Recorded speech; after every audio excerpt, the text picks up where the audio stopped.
India motor transport Congress से विचार विमर्श करने के बाद ही निर्णय लिया जाएगा। हम all India motor transport Congress तथा सभी वाहन चालकों से अपील करते हैं कि आप अपने अपने कामों पर वापस लौट आएं। आज हमें 7 बजे गृह मंत्रालय गृह सचिव भल्ला जी की अध्यक्षता में उच्च स्तरीय एएमटीसी के पदाधिकारियों से मीटिंग हुई और आपको सूचित करते हुए हमें यह खुशी है कि 106 इन ब्रैकेट 2 में जो 10 साल की सजा है और जुर्माना है वो कानून अब तक लागू नहीं हुआ है और हम आपको पूरा आश्वासन दिलाते हैं कि ये कानून लागू नहीं होने देंगे। आपको कोई चिंता करने की जरूरत नहीं है। जो भी निर्णय होगा आपकी चिंता हम बार बार मंत्रालय में भारत सरकार के पास लेके आ रहे हैं। और इस खबर पर ज्यादा जानकारी दे रहे हैं हमारे सहयोगी Parimal Kumar. All India motor transport Congress किसी हड़ताल पर नहीं जा रही। दरअसल लंबी चर्चा के बाद गृह मंत्रालय में गृह सचिव से जब 10 सदस्यीय All India Motor Transport Congress के प्रतिनिधि मिले तो करीब 2.5-3 घंटे तक ये बैठक चली और बैठक के बाद ये फैसला लिया गया कि अभी तक जो नया अटेंडेंट कानून के प्रावधान हैं वो लागू नहीं किए गए हैं और तब तक लागू नहीं किए जाएंगे जब तक all India motor transport Congress से सलाह मशवरा नहीं किया जाता। तो यानी कुल मिलाकर जो पुराने प्रावधान थे अटेंडेंट को लेके वही लागू हैं और ये बात सीधे तौर पे गृह सचिव की तरफ से कही गई है। तो जो भी संदेह की स्थिति है, जिस संदेह के आधार पर अलग अलग जगहों पर देश के अलग अलग कोने से ड्राइवर सड़कों पर अपनी नाराजगी जता रहे थे, तमाम इसेंशियल सर्विसेज प्रभावित हो रही थी, अब उस पे विराम लग जाएगा क्योंकि अब सीधे तौर पे all India motor transport Congress ने कह दिया है कि अब तमाम जो नाराज ड्राइवर हैं वो अपने अपने काम पे लौट जाएं क्योंकि अभी तक जो पुराना प्रावधान है अटेंडेंट का वही लागू है। नए प्रावधान को लागू करने से पहले सरकार all India motor transport Congress से सलाह मशवरा करेगी और उसके बाद ही कोई फैसला लिया जाएगा। लिहाजा जो विरोध था उस विरोध का फिलहाल कोई आधार नहीं और जब आधार नहीं तो जो नाराज ड्राइवर हैं वो अपने अपने काम पर लौट जाएं।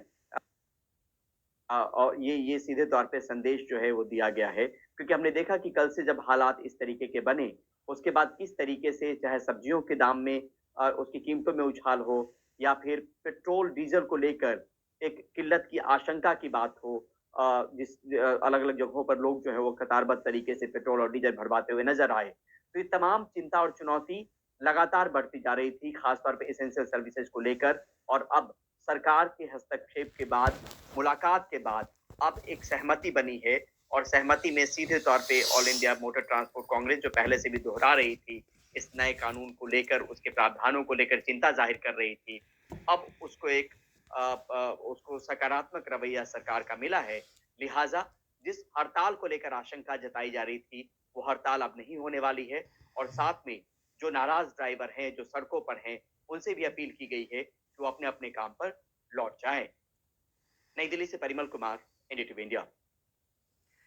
और अगली खबर मणिपुर से। मणिपुर में नए साल के पहले दिन हुई हिंसा के बाद म्यांमार सीमा से लगे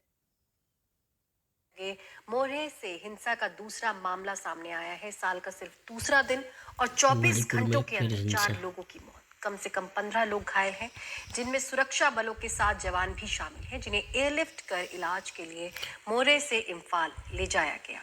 बीएम आप सभी से निवेदन है आगे देखने के लिए इस वीडियो को सब्सक्राइब कीजिए जिससे आपको नोटिफिकेशन तुरंत प्राप्त हो। मैं सोनू सूद लाया हूं अपनी खुद की सोशल मीडिया ऐप एक्सप्लोजर, दुनिया की पहली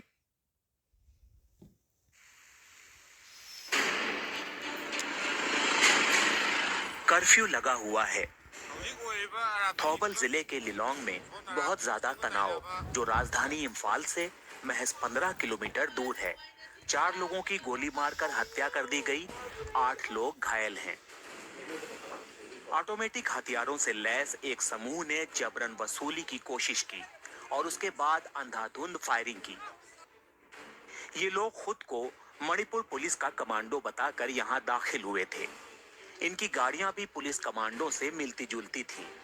ऐसे में पिछले साल जातीय हिंसा के दौरान लूटे गए सुरक्षा बलों के हथियारों से जुड़ी चिंता एक बार फिर जगजाहिर हुई है।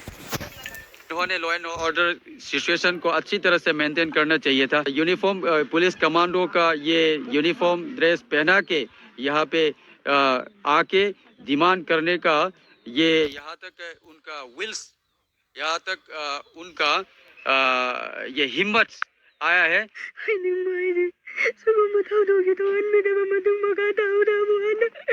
हम चाहते हैं कि ऐसी दुर्भाग्यपूर्ण घटना दोबारा ना घटे, ऐसा गम किसी और को बर्दाश्त ना करना पड़े, कोई और परिवार ऐसे हालात का सामना ना करे।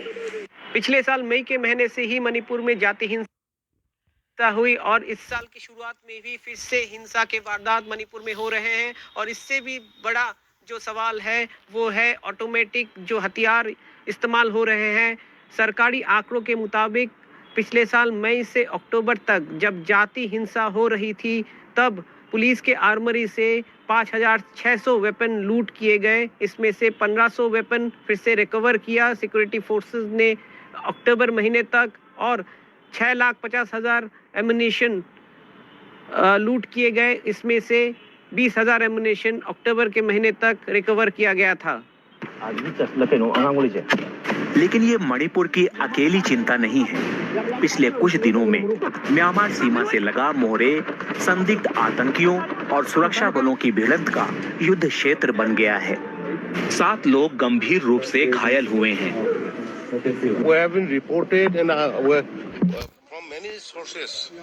हमें इनपुट मिले हैं कि म्यांमार के भाड़े के सैनिक हमारे सुरक्षा बलों पर हमले कर रहे हैं। हम हालात पर नजर बनाए हुए हैं। राज्य और केंद्र मिलकर साझा अभियान चला रहे हैं।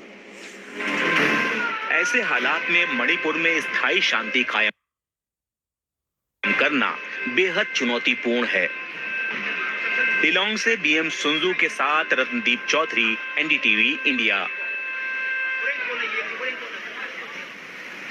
बीते कुछ दिनों में कांग्रेस और टीएमसी बंगाल में एक दूसरे के खिलाफ जहर उगल रहे हैं। पंजाब में भी यही हालत है।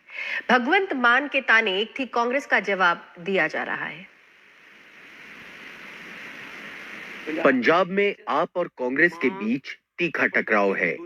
भले दिल्ली में दोनों सीट बंटवारे की बात कर रहे हों। पंजाब ते दिल्ली च मां अपने बच्चे नूं दुनिया दी सब तो छोटी कहानी सुना सकती है। एक थी कांग्रेस। मान ने ये बात तब कही जब उनसे पंजाब कांग्रेस के नेताओं की आपके साथ गठबंधन करने को लेकर अनिच्छा के बारे में पूछा गया। कांग्रेस ने भी तीखा जवाब दिया। पंजाब कांग्रेस ने हाल ही में राज्य में विशाल रैली कर आला कमान को संदेश दिया कि आपके साथ गठबंधन आत्मघाती होगा। पश्चिम बंगाल में भी कुछ नेता तृणमूल कांग्रेस से गठजोड़ के खिलाफ हैं। उनका कहना है कि राज्य में कांग्रेस का जो भी समर्थन आधार है वो इससे साफ हो जाएगा।